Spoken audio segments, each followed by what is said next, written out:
Alright, so this video is going to be a little bit different. There have been a bunch of little projects in and out of the shop over the last week or so here. Nothing that I've really been able to make a full video off of. So these will just be some clips of some stuff that we've been working on in the shop. End of this week, I'm going down to Tennessee. I got to do a fuel pump on Lance's MC5. And then the week after that, I'll be down somewhere in West Texas, picking up a bus and bringing it back up to Indiana. So that should be some good stuff. Between now and then, there are some big things that are supposed to be coming into the shop, but I don't know when they are going to be there exactly. I know we've got a front end loader that needs a flywheel put in it. Possibly a head gasket on a 60 series Detroit. Another semi that needs to come in needs a fan clutch on a 60 series. And that's just stuff I know that should be coming through sometime soon. I just don't know exactly when. But I'll just throw a couple of these together here for you. Some of the stuff we've been working on the last couple days, and hopefully I have some more for you here soon. So just leaving Chris's shop. We've got a PCM that needs rebuilt for a 7.3 Ford round body truck. I guess you can't buy these PCMs new anymore, so we found a place in Spencer, Indiana that'll rebuild them. So I wasn't doing anything today, so I told Chris I would drive this PCM down there and get it dropped off. We'll try this shop out and see how they do. Hopefully they work pretty good. It's hard to come by a good shop that remanufactures car PCMs. Seems like most of the ones that I've had in the past haven't been the greatest. I just saw a sign warning for a downhill grade. It's pretty funny because we don't ever see that in Indiana, so I'm curious to how bad this is going to be.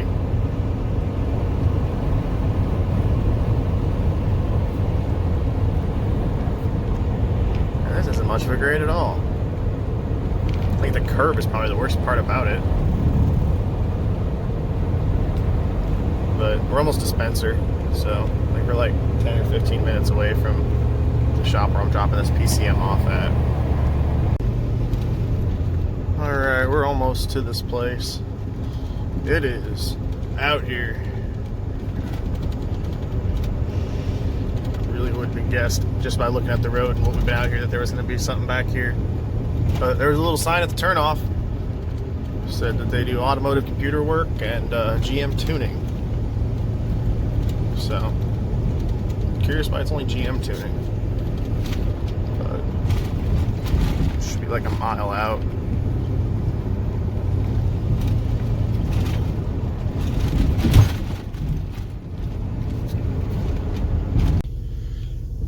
Well, we just dropped the PCM off here. Curious to see how it'll get done, turn out and stuff. He said it should be done tomorrow. So, we'll see. So it's the next day. $250 later. Went through the PCM for us, so we'll take it back to the shop, put it on and see how it works. So unfortunately I was not here to get video of that 7.3 running after we had the PCM remanufactured. But we have another thing that needs a PCM done here. This Ingersoll Rand's got a bad computer in it. Chris should have a video on the diagnosis and testing of this thing coming up. But we called them up and they said that they would rebuild this one too. So the customer just can't pick the PCM up out of this today. They're taking that down there and they're going to have it gone through. So we'll see how they do on tractors too. But we had zero issues out of the one they did for that 7.3. The truck ran great after we put the new PCM in it. So I will put their information in the comment section. If you guys are in Indiana and you're looking for somebody to go through a car computer, they said there's not much they won't rebuild. They do it all in-house, and like I said, we had a one-day turnaround on that 7.3. Really good service, decent price. It was $250. That's all they charged us for it. So we'll see how it comes back for this Ingersoll Rand here and see how they do on tractor stuff. So I picked up a new set of wobble extensions at Harbor Freight for the off-road service cart here at the shop. This is brand new. This has never had a socket put on it. I didn't pay attention to it when I picked them up. The chrome's coming right off of them. I mean, I don't really care all that much, but it still sucks. Well, this is what the weather is going to be for like the next 3 days straight here in Indiana. We've had flood warnings issued from before the rain even hit us. Should be fun. Came over to Mom and Dad's house to check some mail I had here. William sent us this license plate. So in Indiana, you can run a plate from the year of manufacture of your vehicle. So this is going to be the license plate for the silver sides. That's awesome. And then I also got a package from Van's Pretzels. We met them when we were in Blytheville, Arkansas. These are the best pretzels I've ever had. So I'm really excited for these too. Thank you guys, I appreciate it. So yeah, it's already to the point where they've got pumps out, trying to pump water out with the flooding here. It's only been raining for a day. So this Equinox just got a rear main seal put in it. And we had little Tyler do it. And he came to us afterwards and said he saw a little bit of oil coming out of the bell housing.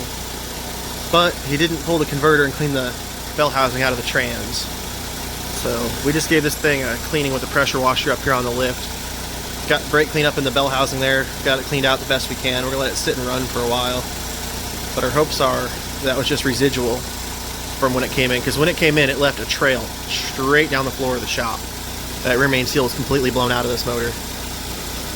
So we're gonna let it sit and run here for a while and make sure that we're not leaking. But from what he saw, I'm pretty sure that was just residual oil coming out of that bell housing. All right, go ahead and try it. So we just put a fuel pump in the valley of this 7.3.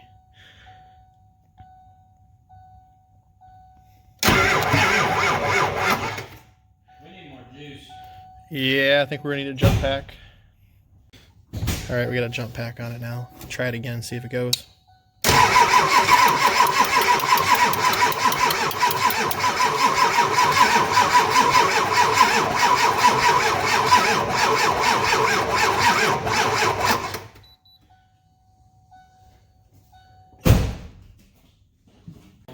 So while we got this thing on the charger here for a second. So this fuel pump down here in the valley was bad, and you're supposed to pull the turbo to get to it, but the reason you have to pull the turbo, I don't know if you can see it or not, but there's a nut on a banjo fitting right there. If you take a wrench, you can actually get that off with the pedestal still in place. Getting it back on is a little bit of a challenge, but you take the Y bridge off and you're right at that fuel pump. So you can actually do this job pretty easily. Save quite a bit of time right there compared to how it books, because according to book time and what it quotes labor at, you're supposed to pull that turbo. But if you don't mind struggling a little bit with that back bolt and fitting, you can actually do these things with the turbo still in place. And then this also got a new fuel pressure regulator on it off one of our parts motors.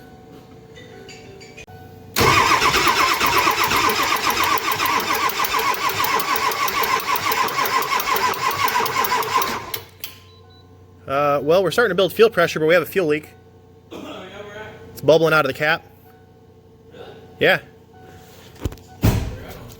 Right over here.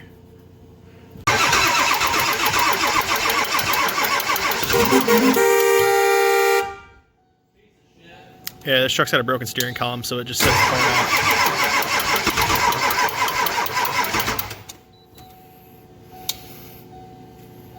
Almost. So this is that fuel pump out of it. So this is the banjo fitting on the back that we got with a wrench, so we didn't have to take the turbo off. But this plunger right here rides against the camshaft. So this is the fuel pump for a 7.3 Power Stroke. If it's a square body truck like this. If it's a round body, There's electric fuel pumps on the rail. yep, it's got a lift pump like you would see on a 6-liter truck. So this is only the 7.3s like this that use this style pump. We found the Schrader valve was leaking. We're thinking that's what was causing our no start, so we'll try it again here.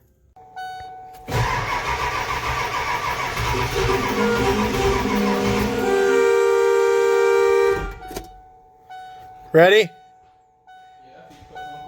That wasn't me. My hand wasn't even on it.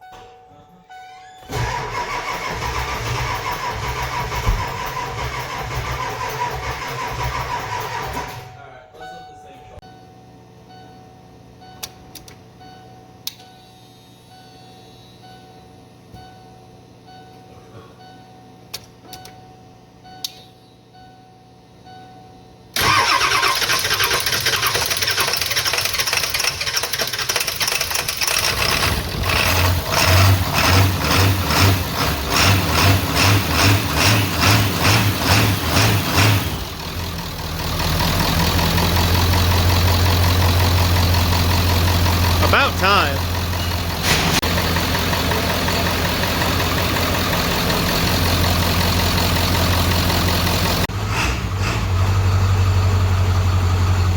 Started right back up too.